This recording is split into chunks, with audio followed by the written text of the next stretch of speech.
Telangana media academy chairman Srinivas రెడ్డిని film critics association ఘనంగా సన్మానించింది. Film ఛాంబర్లో జరిగిన కార్యక్రమంలో దర్శక నిర్మాత తమ్మారెడ్డి భరద్వాజ, దర్శకుల సంఘం అధ్యక్షులు వీరశంకర్, నిర్మాతల మండలి సెక్రటరీ ప్రసన్న కుమార్, టీడబ్ల్యూసీ అధ్యక్షులు Virahat Ali, film critics association సభ్యులు పాల్గొన్నారు. అర్హులైన జర్నలిస్టులకు ఇళ్ల స్థలాలు, హెల్త్ కార్డులు, అక్రిడేషన్ కార్డులు అందేలా కృషి చేస్తారని media academy chairman Srinivas Reddy తెలిపారు.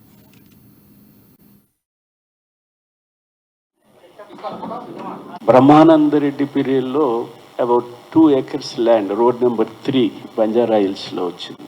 ఆ తర్వాత చాలా కాలం తర్వాత నేను యూనియన్ జనరల్ సెక్రటరీ, ఆ తర్వాత హౌసింగ్ సొసైటీ సెక్రటరీగా ఉన్న తరుణంలో ఏ ముఖ్యమంత్రి వచ్చినా మన దేశోద్ధారక భవన్కి మీట్ ది ప్రెస్కు రావటం ఆనవాయితీ. ఆ ఆనవాయితీలో భాగంగా ఇళ్ల స్థలాల విషయం చెప్తే చెన్నారెడ్డి గారు అంగీకరించారు. అదే జూబ్లీ హిల్స్ హౌసింగ్ సొసైటీ.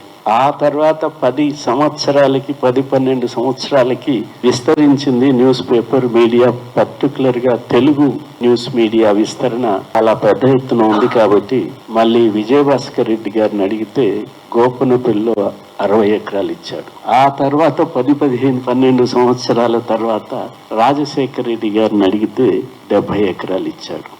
మన Banjara hills, Jubilee hills, Gopanapally ఈ 3 సొసైటీలు Jubilee hills journalist housing society కింద ఉంటాయి.